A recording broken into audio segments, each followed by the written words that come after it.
हाय मित्रांनो, कसे आहात? सोल्युशनचं थर्ड लेक्चर बघतोय आपण या ठिकाणी. सोल्युशनचं थर्ड लेक्चर मध्ये factor affecting solubility.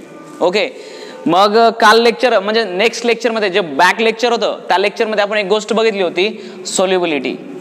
Exactly सोल्युबिलिटीची definition बघितली, बरोबर. हा जो पॉइंट आहे म्हणजे फॅक्टर अफेक्टिंग सोल्युबिलिटी, हा पॉइंट तुम्हाला एक्झॅक्टली समजणं खूप गरजेचं आहे. कारण या पॉइंट जर समजला नाही तर याच्यावर बेस असणारे न्यूमेरिकल्स तुम्हाला सॉल्व्ह करता येणार नाही. या पॉइंट मध्ये तुम्हाला थेअरी वर्क नाही करायची. ओके, पण या पॉइंट मध्ये जेवढ्या काही गोष्टी असतील, जेवढ्या काही लॉज वगैरे वर्क करायचे, तर हे तुम्हाला अंडरस्टँड होणं खूप गरजेचं आहे, कारण हा न्यूमेरिकलचा बेस आहे. ओके, तर मग त्याच्यासाठी काल आपण जो बघितलं त्याला एकदा रिवाइज करू. सोल्युबिलिटी. सोल्युबिलिटी म्हणजे काय? Maximum amount of solute. तुम्ही एक गोष्ट बघितली, आपण जर 10 ग्रॅम NaCl घेतलं, बरोबर. Maximum amount of solute dissolve in 100 ml of solvent.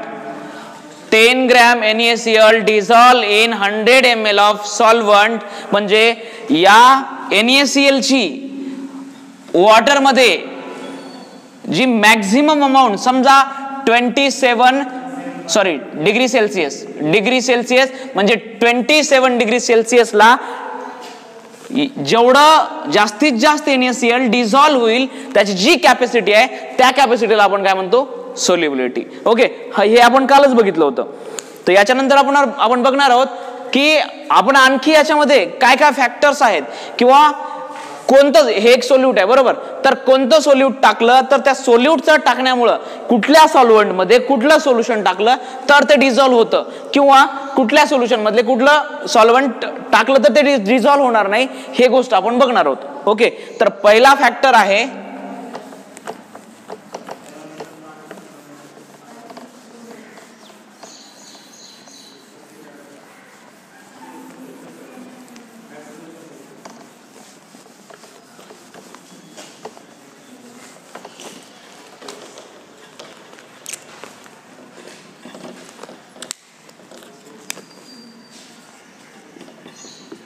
Solute, solvent. Solute आणि सॉल्व्हंट या दोन गोष्टी मी तुम्हाला कालच सांगितले, किंवा मागच्या लेक्चर मध्ये आपण एक्सप्लेन केलं, बघितलं की सोल्यूट कशाला म्हणायचं आणि सॉल्व्हंट कशाला म्हणायचं. तर परत एकदा सांगतो, स्मॉलेस्ट क्वांटिटी प्रोडक्ट म्हणजे एखाद्या सोल्युशन मध्ये जर तो लहानात लहान पार्टिकल म्हणण्यापेक्षा पार्टिकल नाही तर त्याची क्वांटिटी, समजा की एखादा तुम्ही याच्यामध्ये टाकलं की शुगर, बरोबर. शुगर आणि वॉटर, समजा 10 ग्रॅम शुगर आहे आणि वॉटर 100 ग्रॅम आहे. ओके, तर यात जर टाकलं तर स्मॉलेस्ट क्वांटिटी कुठली आहे? 10 ग्रॅम. म्हणजे हे काय असेल? सोल्यूट असेल. ओके, आणि हे काय असेल? सॉल्व्हंट असेल. तर हे समजून घ्या. ओके, मग असं काय होतं की सॉल्व्हंट आणि सोल्यूटच्या नेचरवर डिपेंड करतं ते सोल्युबल आहे की नाही. ओके, तर याचं दोन पद्धतीचे कंपाऊंड असतात, किंवा प्रत्येक सबस्टन्स हे एकतर पोलार असतात किंवा नॉन पोलार असतात. तर त्याचा सोल्युबिलिटीशी कसा कन्सल्ट आहे हे आपण या चॅप्टर मध्ये या ठिकाणी बघणार आहोत. तर या ठिकाणी मी दोन शब्द यूज केलेत, एक पोलार आणि दुसरा काय? Non polar. ओके,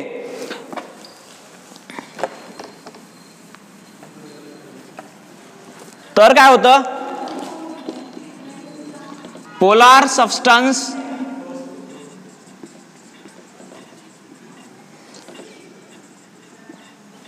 म्हणजे पोलार सोल्यूट म्हणायला हरकत नाही. या ठिकाणी सबस्टन्स म्हणण्याऐवजी काय लिहू आपण? Solute dissolve in polar solvents. Okay, म्हणजे काय असतं की पोलार सोल्यूट हे पोलार सॉल्व्हंट मध्ये डिझॉल्व होतात. तर non polar solute dissolve in non polar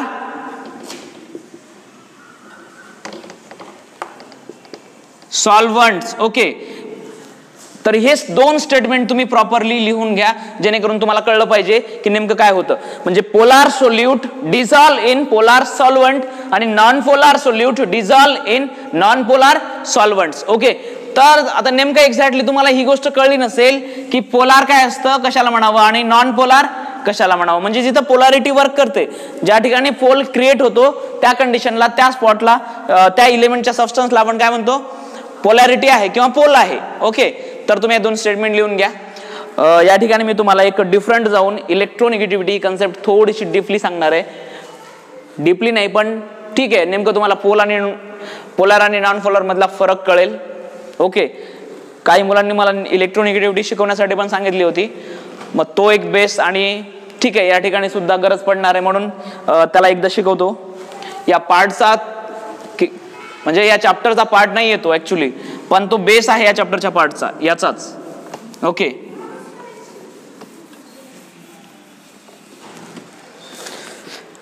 चला ठीक आहे. इलेक्ट्रो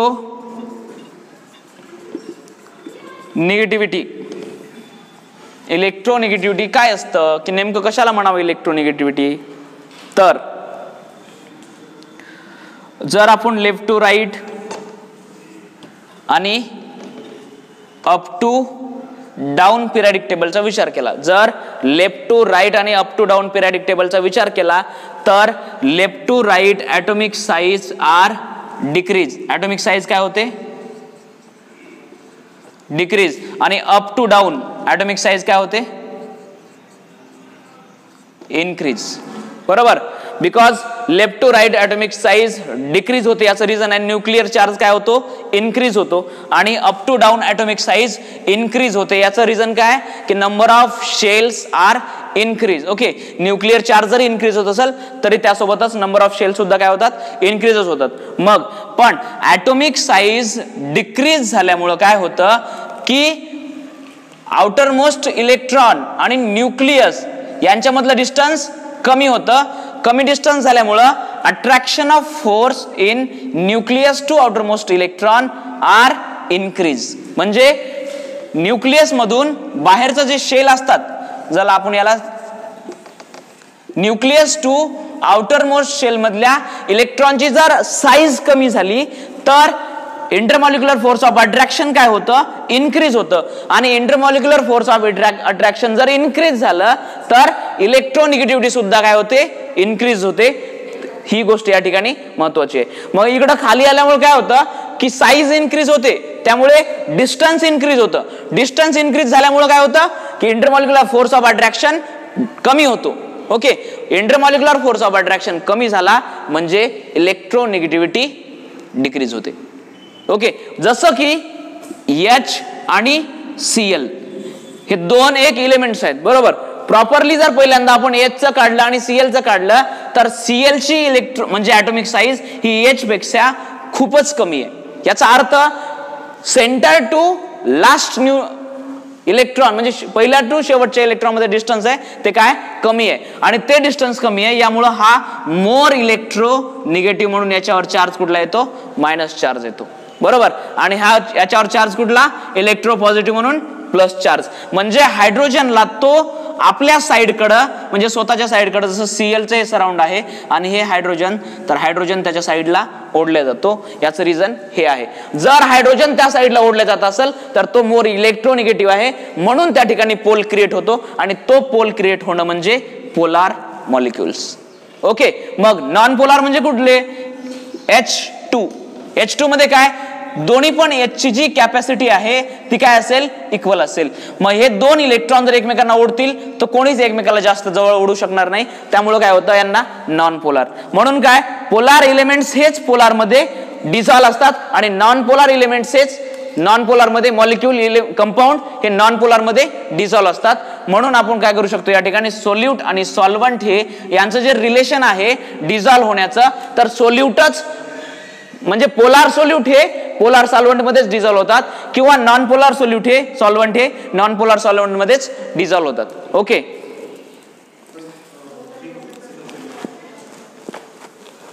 या ठिकाणी आपल्याला काही क्वेश्चन्स दिले गेलेत, कॅन यू रिकॉल मध्ये.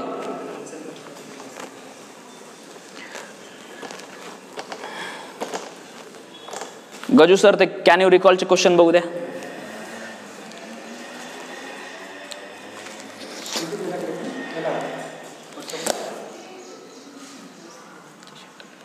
व्हॉट्सअप मध्ये हा आपल्याला काही क्वेश्चन दिलेत कॅन यू रिकॉलचे, ते आपण या ठिकाणी अगोदर बघू.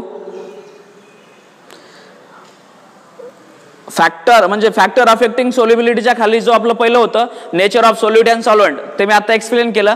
आणि त्याच्यानंतर जो क्वेश्चन आहे the types of force between molecule, म्हणजे मॉलिक्यूलच्या मध्ये असणारा फोर्स कुठला आहे. ओके, हा क्वेश्चन आहे आपला. Types of force between molecule, म्हणजे मॉलिक्यूलच्या मध्ये कुठला कुठला फोर्स असू शकतो. ओके, आयनिक कंपाऊंड मध्ये इलेक्ट्रोस्टॅटिक्स फोर्स असतो. एक पहिले कंपाऊंडचं नाव देऊ आपण. आयनिक कंपाऊंड मध्ये कुठला इलेक्ट्रोस्टॅटिक फोर्स वर्क करतो. सेकंड, कोव्हॅलंट कंपाऊंड मध्ये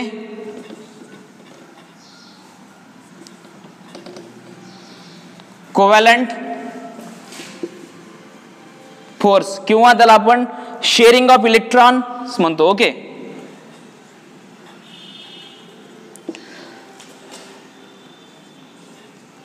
त्यानंतर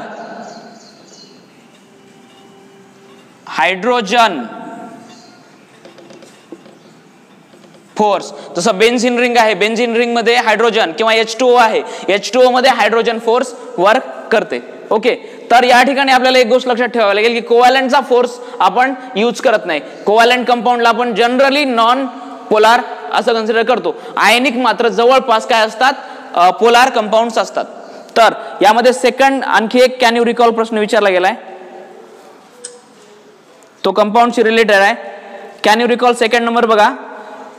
can you tell why naphthalene dissolve in benzene but not in water, म्हणजे naphthalene dissolve in benzene, naphthalene benzene मध्ये डिझॉल्व होतं पण वॉटर मध्ये होत नाही. कारण वॉटर मध्ये असणारा जो फोर्स आहे तो कुठला फोर्स आहे, H2O पोलार आहे. ओके, आणि नॅफ्थॅलिन हे काय आहे, नॉन पोलार आहे. मग वॉटर जर पोलार असेल तर नॉन पोलार सोल्यूट हे वॉटर मध्ये डिझॉल्व होणार नाही. आणि बेन्झिन हे नॉन पोलार आहे, तर नॅफ्थॅलिन नॉन पोलारच आहे आणि बेन्झिन सुद्धा नॉन पोलार आहे, तर हे दोन्ही एकमेकांमध्ये डिझॉल्व होतील. ओके, त्यानंतर आपला जो सेकंड आहे effect of temperature on solubility, तो पार्ट बघू आपण. तर कळलं तुम्हाला, नॅफ्थॅलिन बेन्झिन मध्ये डिझॉल्व होतं, वॉटर मध्ये होत नाही. याचं कारण काय, तर नॅफ्थॅलिन आणि बेन्झिन दोन्ही काय आहेत, नॉन पोलार. ओके, आणि वॉटर हे काय आहे, hydrogen bonded molecular force of attraction. त्यानंतर आपण सेकंड बघतोय कुठला पार्ट, फॅक्टर अफेक्टिंग कुठला, टेम्परेचर वाला.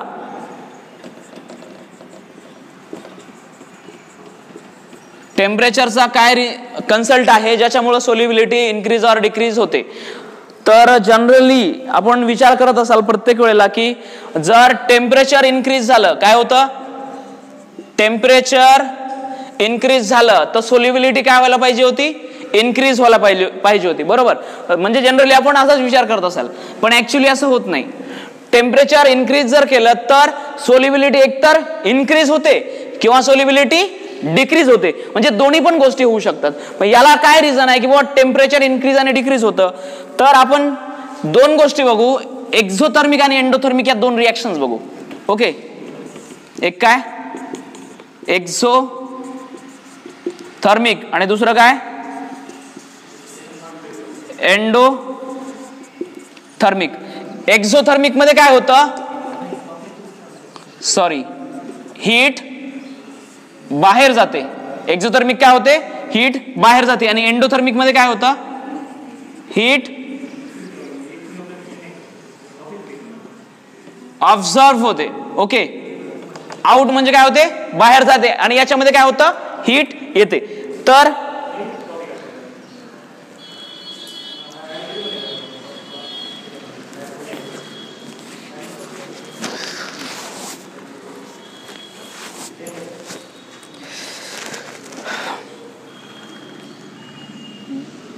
हीट ऑब्झर्व आणि एक्झोथर्मिक मध्ये काय होतं, हीट बाहेर जाते आणि एंडोथर्मिक मध्ये हीट काय होते, ऑब्झर्व होते. तर या ठिकाणी आपल्याला थर्मोडायनामिक्सचा रूल यूज करावा लागेल. म्हणजे कुठला, तर टेम्परेचर डिफरन्स झाल्यानंतर हीट बाहेर जाते आणि हीट आत येते. तर काय रूल आहे टेम्परेचरचा, म्हणजे heat transfer as higher temperature to lower temperature. म्हणजे जनरली युनिव्हर्सचा एक रूल आहे, तो रूल काय, heat as a transfer as higher temperature to lower temperature. मग एक गोष्ट समजा की मी तुम्हाला आणखी एक एक्झाम्पल सांगेल या ठिकाणी, ज्या थ्रू तुम्हाला आणखी चांगल्या पद्धतीने ही गोष्ट काय ते कळेल. तर तुम्ही मरीन लाईफ मध्ये एक गोष्ट ऑब्झर्व केली असेल की उन्हाळ्याच्या टाइम मध्ये, समर टाइम मध्ये मासे समुद्राच्या तळाला राहतात. याचं रिझन काय, तर मासे काय होतं, उन्हाळ्याच्या टाइम मध्ये सरफेस लेवलला, समुद्राचा जो सरफेस आहे त्या सरफेसवर